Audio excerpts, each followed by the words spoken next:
Assalamualaikum warahmatullahi wabarakatuh. Perkenalkan, kami dari kelompok 8 yang akan membahas materi mengenai lembar kerja atau lembar tugas dalam pembelajaran PAI. Sebelum kita lanjut ke materi, alangkah baiknya saya memperkenalkan anggota kelompok saya. Yang pertama ada saya sendiri, yaitu Nur Fitri Rahmawati, yang akan menjelaskan mengenai pengertian dari lembar kerja siswa atau lembar kerja peserta didik. Yang kedua ada Mbak Faida Ainiyatur Rashidah yang akan menjelaskan mengenai fungsi dan tujuan dalam lembar kerja siswa. Yang ketiga ada Mbak Miss Yuliana Suhartini yang akan merangkan mengenai sistematika dalam penulisan lembar kerja siswa. Dan yang keempat ada Mas Fuad Aulia Rahman yang akan memaparkan mengenai contoh lembar kerja siswa. Oke, lanjut saja. Kita langsung lanjut ke materi yang pertama, yaitu mengenai pengertian lembar kerja peserta didik. Apa sih lembar kerja peserta didik itu? Jadi, salah satu bahan ajar yang digunakan dalam pembelajaran itu adalah lembar kerja peserta didik atau yang disebut dengan LKPD. Dan LKPD itu sendiri juga sering disebut dengan lembar kerja siswa atau disebut dengan LKS. Menurut Dinas Pendidikan Nasional, lembar kerja siswa itu adalah lembar-lembaran yang berisikan latihan yang wajib dikerjakan oleh seorang siswa. Lembar kerja siswa itu memuat langkah-langkah serta petunjuk kepada siswa untuk menyelesaikan latihan pada LKS tersebut. Kemudian juga ada pengertian lain yang menyebutkan bahwa lembar kerja siswa itu merupakan salah satu sarana yang bertujuan untuk mempermudah dan membantu peserta didik dalam proses pembelajaran, sehingga akan terbentuk hubungan yang baik antara seorang siswa dengan gurunya, serta mampu meningkatkan aktivitas siswa untuk peningkatan prestasi belajarnya. Oke, dan pastinya juga ada pengertian lain menyebutkan bahwa lembar kerja peserta didik itu adalah suatu bahan ajar cetak berupa lembaran-lembaran kertas yang berisi materi, ringkasan, dan petunjuk-petunjuk dalam pelaksanaan tugas pembelajaran yang harus dikerjakan oleh peserta didik dan pastinya yang mengacu pada kompetensi dasar yang harus dicapai.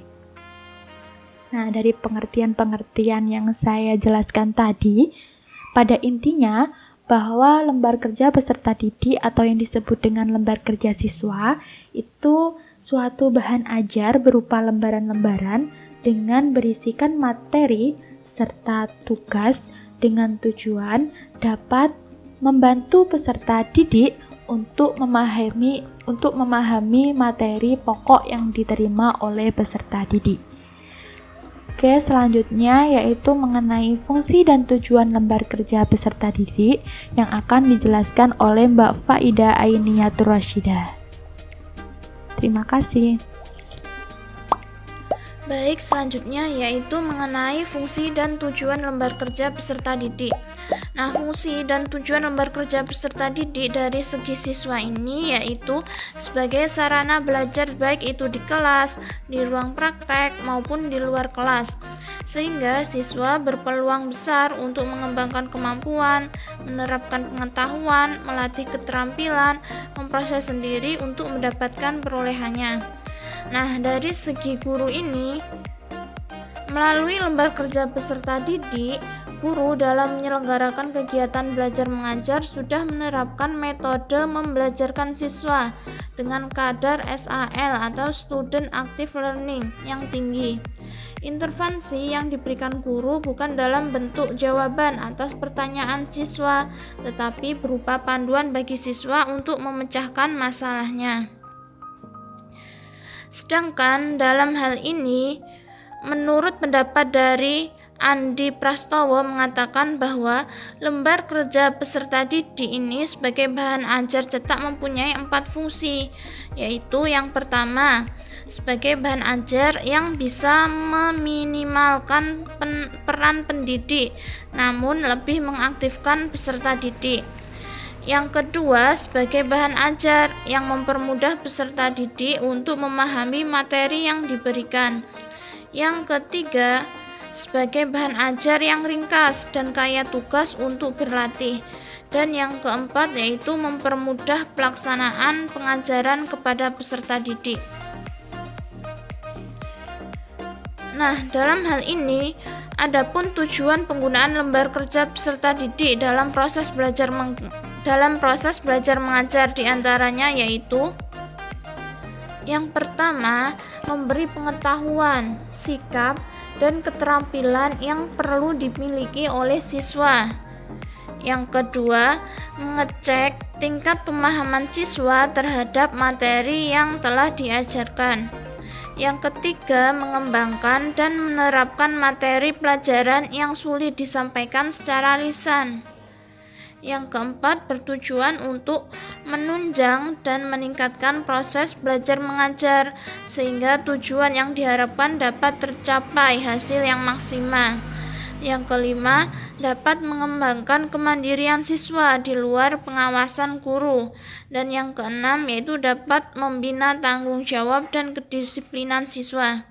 Dan yang ketujuh, yaitu dengan penggunaan lembar kerja peserta didik merupakan salah satu alternatif pembelajaran yang tepat bagi peserta didik, karena lembar kerja peserta didik ini dapat membantu peserta didik untuk menambah informasi tentang konsep yang dipelajari melalui kegiatan belajar secara sistematis.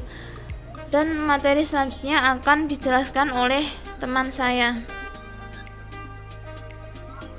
Selanjutnya yaitu sistematika penulisan lembar kerja siswa. Dalam membuat sebuah lembar kerja siswa, pastinya diperlukan sebuah cara atau langkah-langkah dalam menyusunnya. Sistematika di sini sama halnya dengan langkah-langkah dalam menyusun lembar kerja siswa. Adapun sistematika dalam menyusun penulisan lembar kerja siswa adalah yaitu yang pertama, menganalisis kurikulum. Analisis kurikulum ini terdiri dari menganalisis standar kompetensi, kompetensi dasar, indikator, dan materi pembelajaran. Sebelum menyusun LKS, seorang guru perlu memahami dengan baik mengenai kompetensi dasar atau KD. Yang mana KD ini dapat memastikan berdasarkan KD, seorang guru dapat memastikan materi ajar yang akan dicapainya nanti. Yang kedua yaitu menyusun peta kebutuhan lembar kerja siswa. Dalam menyusun peta kebutuhan lembar kerja siswa, seorang guru harus membuat suatu konsep atau rancangan terlebih dahulu guna untuk mengetahui materi atau komponen apa yang akan dibahas dalam LKS tersebut. Sehingga hal ini akan memudahkan dalam pelaksanaan pembuatan LKS dan juga sangat bermanfaat untuk mengetahui jumlah dan urutan LKS yang harus ditulis. Kemudian yang ketiga yaitu menentukan judul lembar kerja siswa. Setelah memastikan jumlah dan urutan LKS yang akan ditulis, kemudian dilanjutkan dengan menentukan judul lembar kerja siswa yang akan dibuat. Penentuan ini didasarkan pada kompetensi dasar dan materi ajar yang dilaksanakan dalam pembelajaran, sebagaimana yang ada pada buku pedoman yang jelas. Yang keempat yaitu penulisan lembar kerja siswa. Penulisan lembar kerja siswa ini dapat dilakukan dengan beberapa langkah sebagaimana berikut. Yang pertama yaitu perumusan kompetensi dasar. Yang kedua, menyusun materi LKS. Nah, dalam menyusun materi LKS ini diperlukan sebuah informasi pendukung yang mana informasi pendukung ini bisa diambil dari berbagai macam buku, majalah, atau surat kabar. Adapun petunjuk dan tugas-tugas pada LKS itu harus jelas. Hal ini dimaksudkan untuk mengurangi pertanyaan dari siswa. Misalnya, apabila dalam LKS menugaskan seorang siswa untuk berdiskusi, maka di situ diskusinya harus jelas dengan siapa diskusi itu akan dilakukan, berapa orang kelompok yang harus diajak diskusi, dan berapa lama waktu yang dibutuhkan seorang siswa untuk berdiskusi. Nah, struktur LKS ini secara umum terdiri dari judul, petunjuk pembelajaran, kompetensi yang akan dicapai, tugas-tugas, dan langkah kerja. Yang kelima yaitu menentukan alat penilaian. Penilaian dilakukan terhadap proses kerja dan hasil kerja seorang siswa. Karena pendekatan pembelajaran yang digunakan adalah kompetensi yang penilaiannya didasarkan pada penguasaan kompetensi, maka alat penilaian yang cocok adalah menggunakan pendekatan penilaian acuan kriteria atau PAK. Dan yang terakhir yaitu mencetak LKS. Bismillahirrahmanirrahim. Di sini saya akan menjelaskan tentang contoh LKS, materi yang terakhir. Pertama, beginilah contoh LKS, contoh lembar kerja siswa. Yang harus diteliti ya, pertama nama guru sesuaikan NIP, mapel dan kelas atau semester.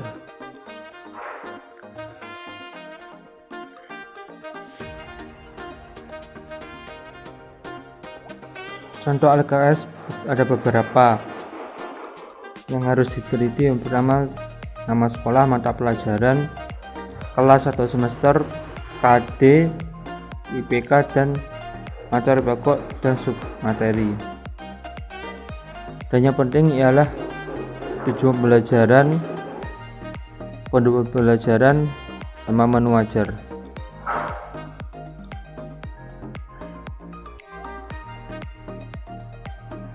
Mata pelajaran disesuaikan dengan apa yang mau diajarkan kelas.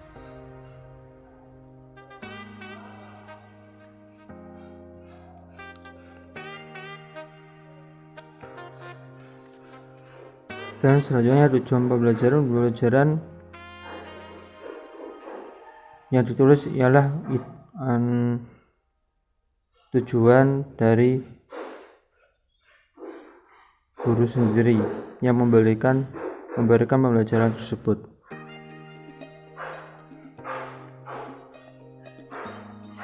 Dan petunjuk pembelajaran itu harus jelas, karena apabila tidak jelas maka siswa akan kesulitan dalam mempelajari pelajaran yang akan disampaikan oleh guru. Selanjutnya materi ajar ya. Yang pertama biasanya itu definisi tergantung gurunya.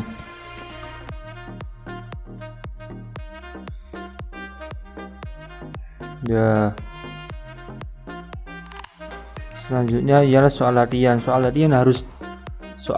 latihan harus ada, karena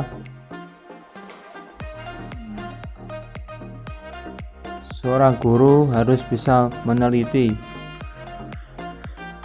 kecerdasan seorang siswa dengan cara melatih soal-soal. Dan soal di contoh lembar kerja peserta didik, soal latihan ada soal pilihan ganda dan ada soal uraian.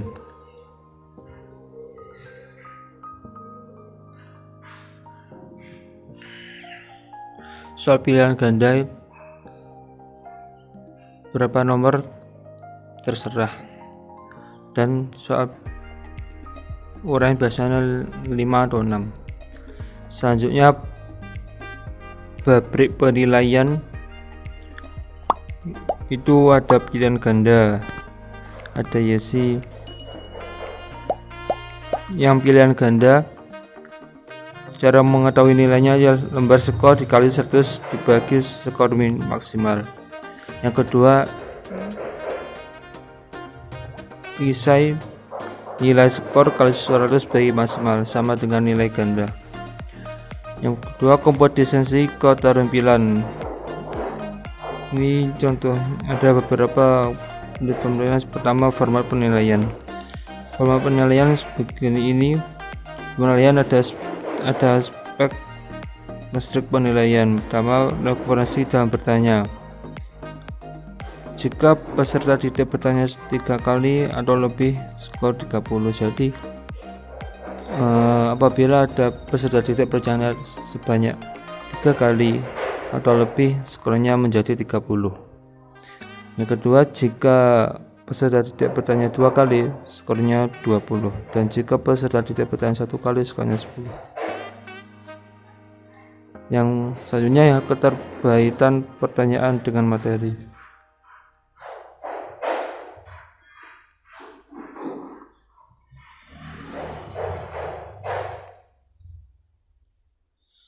Keterkaitan pertanyaan dengan materi. Yang pertama, jika pertanyaan sesuai dengan materi, skor 30. Jika pertanyaan kurang sesuai dengan materi, skornya 20, dan jika pertanyaan tidak sesuai dengan materi, skornya 10. Yang C, kejelasan bahasa yang digunakan saat bertanya. Jika bahasa jelas, lugas, dan mudah dipahami, skor 30. Jika bahasa kurang jelas, kurang